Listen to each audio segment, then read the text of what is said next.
Selamat sejahtera saya ucapkan kepada Madam Cat. Kami daripada kumpulan 5 BM4 akan membentangkan topik tutorial konflik sepadan isu-isu semasa dan implikasi terhadap Malaysia. Terlebih dahulu, saya ingin memperkenalkan diri saya dan rekan-rekan saya. Nama saya Joanna. Nama saya William. Nama saya Jao. Dan nama saya Amira. Buka kamera, Cok. Baiklah, kami akan membentangkan tajuk yang sangat relevan dengan kedaulatan negara kita, yaitu konflik sepadan. Dalam pembentangan ini, kami akan memfokuskan kepada 3 dimensi utama. Pertama ialah ruang udara yang merangkumi kedaulatan di atas wilayah kita. Kedua, ruang laut yang melibatkan zon ekonomi eksklusif dan perairan antara bangsa. Dan ketiga, sepadan darat yang melibatkan garis pemisah fisika dengan negara jiran. Objektif kami adalah ringkas. Untuk memahami sifat ini, siapa pemain utamanya dan apakah implikasi strategik yang perlu dihadapi oleh Malaysia dalam mempertahankan maruah dan keselamatan negara. Baiklah, saya serahkan kepada Amira. Baiklah, terima kasih Saudari Irma. Saya akan menyambung dengan dimensi ruang udara dan laut Cina Selatan. Isu ruang udara mungkin jarang didengar, tapi sangat kritikal.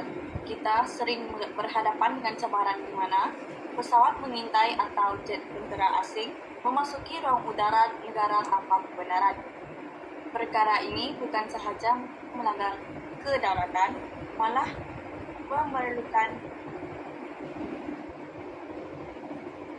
protokol tindakan yang sangat penting bagi mengelakkan sebarang perkembangan atau krisis diplomatik yang tidak diingini. Seterusnya, isu yang paling mendapat perhatian dunia adalah pertikaian di Laut Cina Selatan.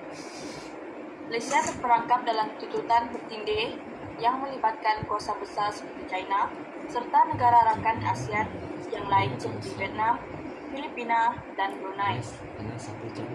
Malaysia secara konsisten menuntut hak ke atas sebahagian kepulauan Spratly berdasarkan prinsip geografi dan sejarah, termasuk mengekalkan kedudukan kita di pulau layang-layang. Konflik ini bukan sekadar tentang sempadan kita, tapi tentang sumber asli seperti minyak, gas, dan hak penangkapan ikan yang menjadi nadi ekonomi maritim kita. Itu sahaja daripada saya. Seterusnya, saya akan menerangkan tentang konflik di antara ruang udara, yaitu di wilayah Malaysia dan Indonesia. Di ruang udara, kawasan udara di atas wilayah negara sehingga ketinggian tertentu, manakala ruang laut pula selalunya berlaku konflik di perairan teritorial, zon ekonomi eksklusif, dan perairan internasional. Contohnya, perebutan antara Malaysia dan Filipina. Seterusnya adalah persempadan darat, yaitu garis pemisah antara dua negara yang ditarifkan oleh perjanjian antarabangsa. Baru-baru ini kita ada satu berita, yaitu ada 3 wilayah di Indonesia masuk ke Malaysia. Jadi di sana ada konflik antara Malaysia dan Indonesia. Selepas itu, setiap dimensi mempunyai implikasi keselamatan ekonomi dan kedaulatan yang berbeza. Seterusnya,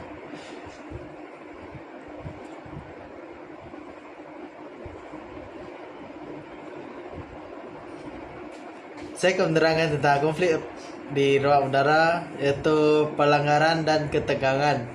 Pelanggaran ruang udara sering melibatkan pesawat pengintai dan ketenteraan asing.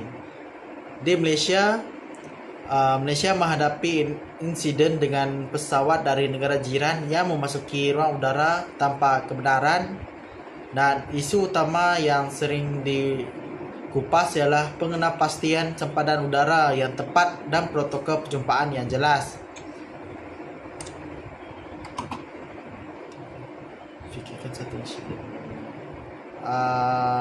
Seterusnya,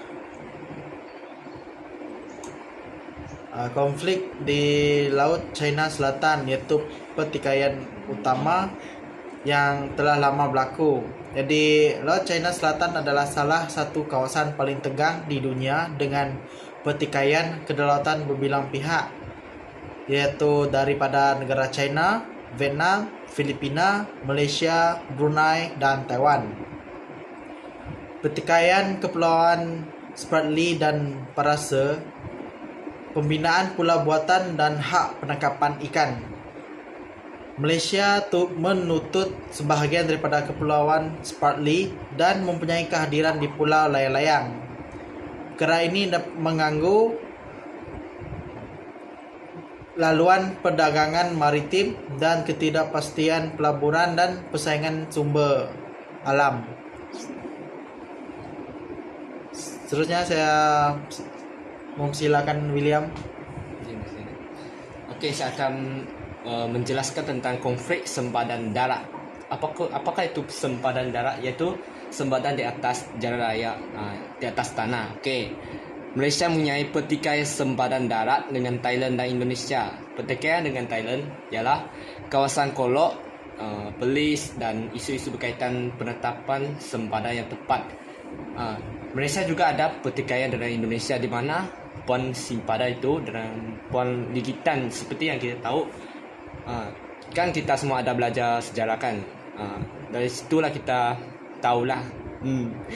Yang kes ini dia diselesaikan oleh Mahkamah Antarabangsa pada tahun 2002. Dan isu-isu lain di Sabah dan Sarawak juga. Okay? Dan isu-isu yang lain ialah isu penyeludupan, pencerobohan tanah dan ketidakjelasan garis sempadan dalam beberapa kawasan. Yang di sini kita bergerak ke sudut bilik berdasarkan pandangan anda. Slide seterusnya. Baik, seterusnya ialah implikasi ekonomi dan perdagangan. Di sini Malaysia terdapat ketidakstabilan sempadan, di mana ini telah mengganggu laluan perdagangan yang penting bagi Malaysia. Ketidakpasti apakah itu sektor perikanan dimaksudnya kita ada ikan lah, sektor ikan macam itulah, di mana sektor perikanan terjejas oleh pertikaian hak penangkapan ikan dan juga pelanggaran sempadan macam Laut China Selatan. Kos operasi meningkat disebabkan keperluan keselamatan tambahan untuk kapal dan pesawat, dan juga peluang ekonomi hilang dalam pembangunan sumber laut dan darat di kawasan yang dipertikaikan. Okey, seterusnya ialah strategi diplomatik dan penyelesaian konflik. Di mana kita kan ada isu, jadi kita kena selesaikan.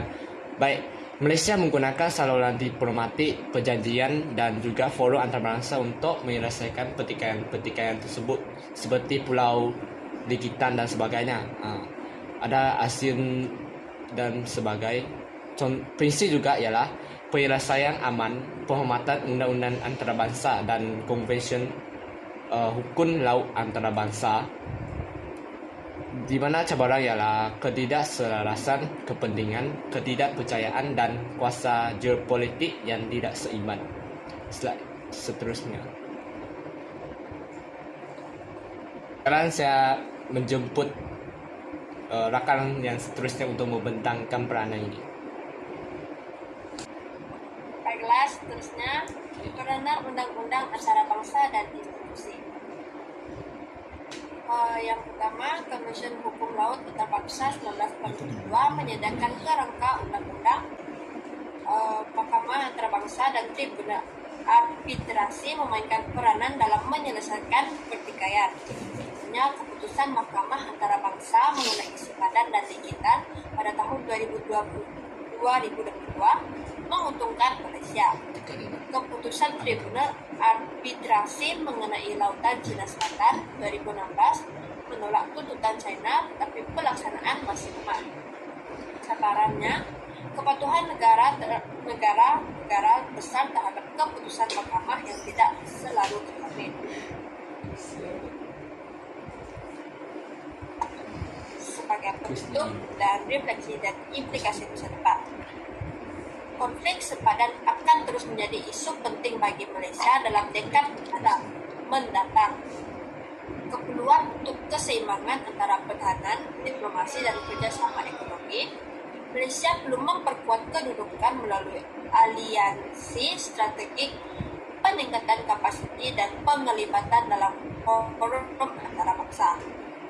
Protokol penutupan bulatan tiket pesawat berikut merupakan apa nih? Siapa yang buat protokol penutupan bulatan nih? Itu saja daripada kumpulan kami. Sekian, terima kasih. Lah, mau stop.